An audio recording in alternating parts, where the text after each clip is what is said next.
Carolyn Doobie here. What's the play for today? Today it's going to be in my art journal, and I'm going to share with you what you can do when things go horribly wrong, when things happen in a way that makes you want to avert your eyes. I ended up drawing a butterfly on this art journal page that was probably the world's ugliest butterfly that has ever been drawn in the history of time. Now, that might sound a wee bit dramatic, but that's kind of what the voice in my head was trying to convince me of.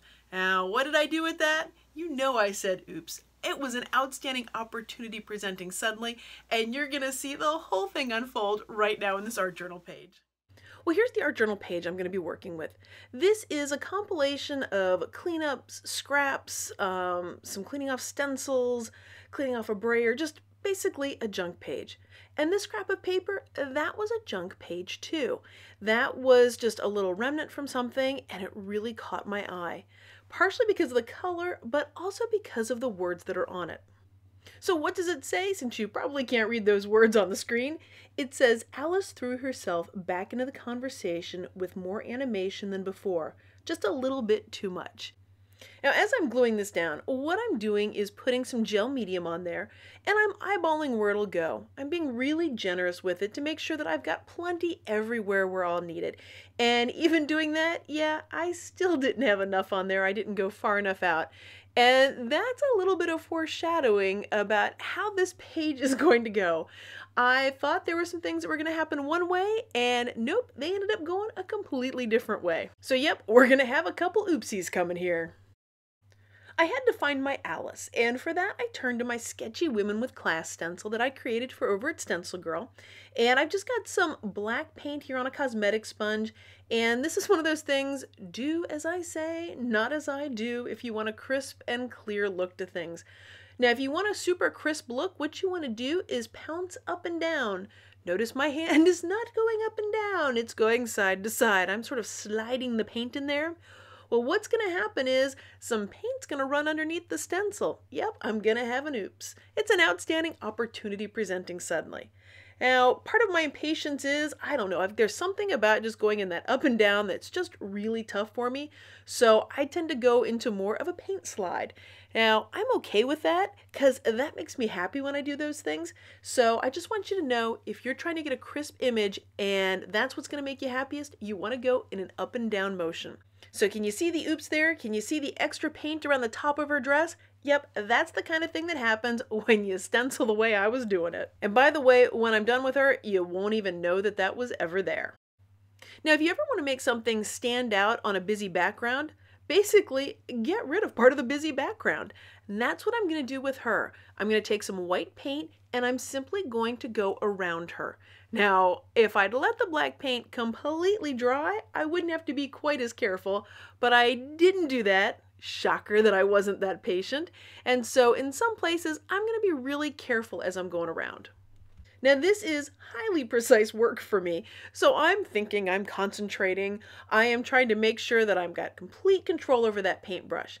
And one of the things that I do know about me is I tend to control the paintbrush better when I've got the right angle for my hand. That's about to be a problem here because I'm going to work on the other side of her. Oh wait, there's a simple fix for that. I'm going to turn my art journal page upside down. My art journal page is not glued down to the counter. I can pick it up, I can move it, and that way I can then use the best angle for my hand to give me the most precise kind of painting. Because again, for me, this is being super precise.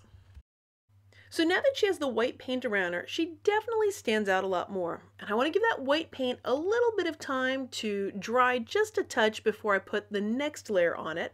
And I'm using some pink paint here, and I gotta tell you, I'm not liking how it feels. I love how it looks, but not about the feeling. So we'll get back to that in a minute, because the white paint has had enough time to set up, so now it's time to bring in a Stabilo pencil. Now, I chose a Stabilo pencil because it writes really easily on top of any kind of paint. And if my paint's slightly damp, it doesn't matter. I'm not going to ruin or hurt anything. And what I'm doing is tracing around the lines on the stencil, giving it a very sketchy look.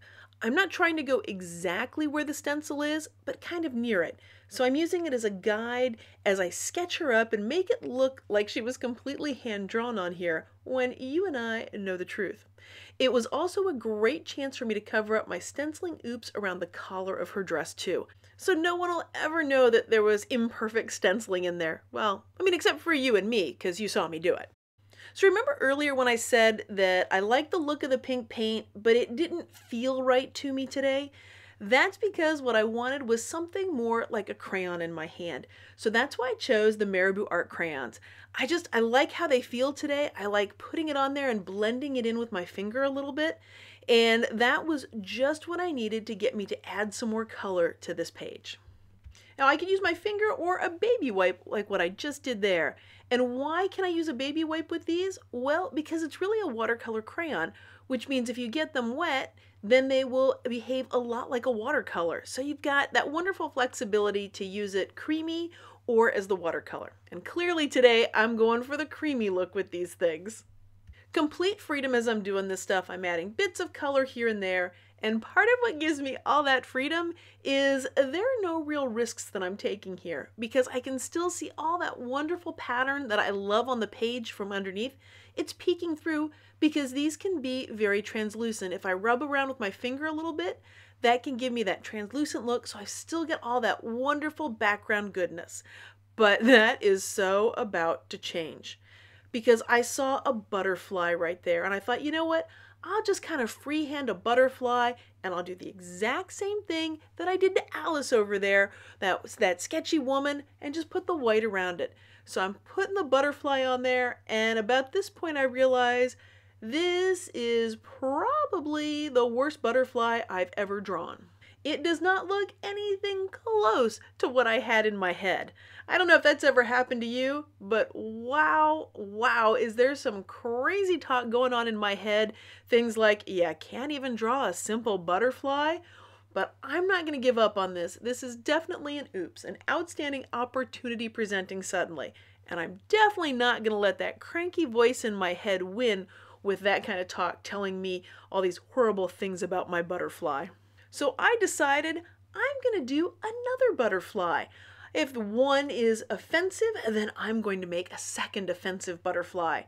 And yeah, this is not going to look like a butterfly. Just, you may want to avert your eyes at this point because, yeah, this is so not going to work.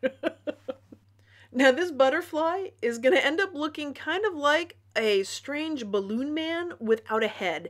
And that really wasn't the look I was going for. But again, it's just an oops, an outstanding opportunity presenting suddenly. I mean, now this is just, it's so wonky. This doesn't even look remotely like a butterfly. So what am I going to do with this? I can't leave it as a butterfly. I just can't. So what I'm going to do is just paint right over it. So now I have some white paint there. And after covering up the little butterfly, I'm like, you know what? We're going to cover up the big butterfly too. Now, as I put the white paint on top of this, you'll notice that the white paint isn't really staying white.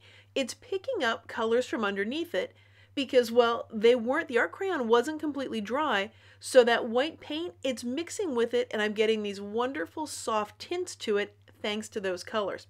And I decided I really want to make that butterfly disappear, so that's why I put some more of the art crayon on top to blend and move the colors around so that you really have to use a lot of imagination to see a butterfly in that.